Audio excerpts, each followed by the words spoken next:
துணைவேந்தர்கள் நியமனம் என்பது அதனுடைய வழக்கு உச்சநீதிமன்றத்தில் நிலுவையில் இருக்கிறது.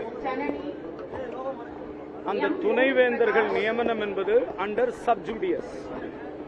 அநேகமாக இந்த மாதம் ஜூன் மாதம் 29ஆம் தேதி அந்த வழக்கு வர இருக்கிறது.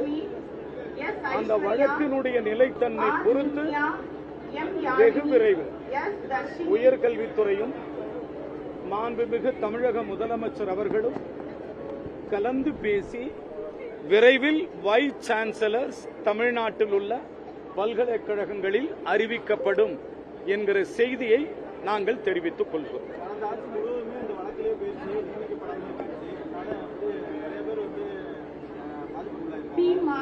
இல்ல, கடந்த காலங்களில் மாநில உரிமைக்காக போராட வேண்டிய நிலை ஏற்பட்டது. அட்டானமஸ் ஸ்டேட்டோட இண்டிபெண்டன்ட் அதுக்காக போராட வேண்டி இருந்தது.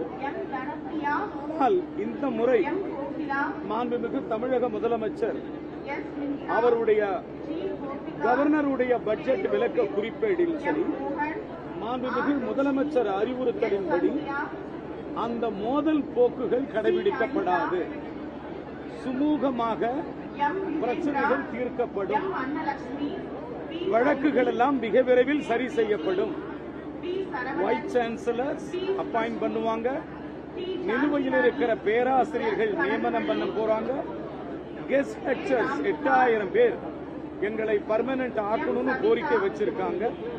அதோட மட்டுமில்ல, அவங்களுக்கு கொடுக்கிற அந்த ஸ்லாப் பேக்கேஜ் உயர்த்தி கொடுக்கணும்னு கேட்டிருக்காங்க.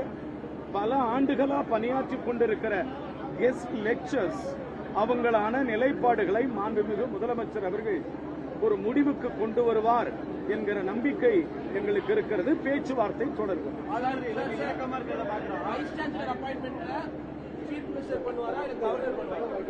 இல்ல, அதுதான் அண்டர் சப்ஜூடியஸ் கோர்ட்ல இருக்கு.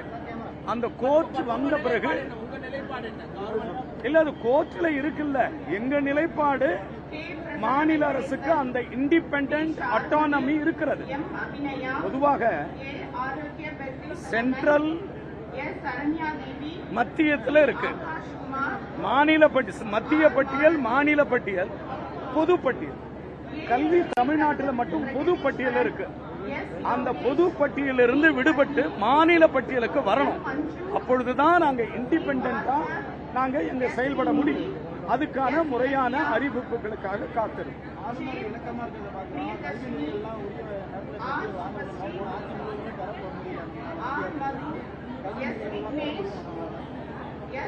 இந்த புதிய அரசனுடைய நடைமுறைகள் எல்லாமே மிக கவனமாக, மிக ஆழமான முடிவுகளாக இருக்கிறது.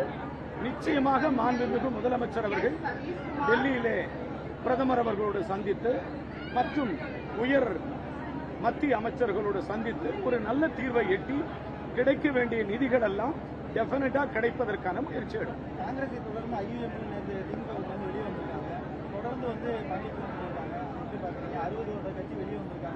அது நீங்க IUML கேட்கணும். எங்க கிட்ட கேட்டு என்ன பண்ணுங்க? IUML இப்ப எங்க கூட இருக்காங்க. அது எங்களுக்கு பெரிய கடமை. IUML இந்திய யூனியன் முஸ்லீம் லீக் இந்தியாவில் இருக்கிற ஒரு மிகப்பெரிய அரசியல் இயக்கம். அந்த அரசியல் இயக்கம் தன்னுடைய முடிவை மாற்றிக் கொண்டிருக்கிறது. நாங்க எங்க தலைவர் ராகுல் காந்தி ஆரம்பத்திலே அந்த முடிவை மாற்றிட்டார். அதனால நாங்க எல்லாம் ஒன்றாக பயணித்து இந்த அரசாங்கத்தை, கூட்டணி அரசாங்கத்தை 5 ஆண்டுகள் வழிநடத்தி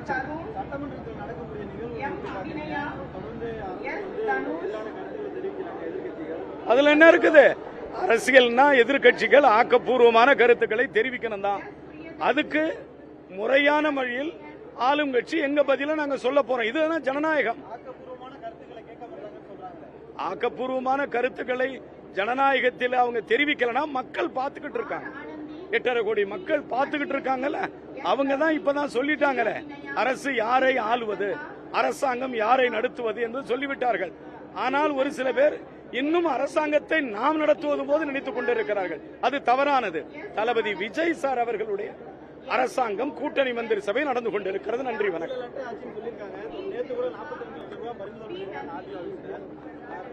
சார், எல்லா நிலைகளிலும் பிடபிள்யூடி, என்ன ரோடு, கான்ட்ராக்ட், என்னுடைய துறை ஹையர் எஜுகேஷன்ஸ் எல்லாவற்றிலும் டிரான்ஸ்பரண்ட் அரசாங்கத்தை நடத்துவதற்கு தயாராக இருக்கிறோம். ஊழல் இல்லாத ஒரு திறந்த புத்தகமாக இந்த அரசாங்கம் செயல்படும். முதலமைச்சர் அதைத்தான் எங்களுக்கு வலியுறுத்தி இருக்கிறார்கள். அதை நோக்கித்தான் எங்கள் அரசாங்கம் செயல்படுகிறது. நன்றி.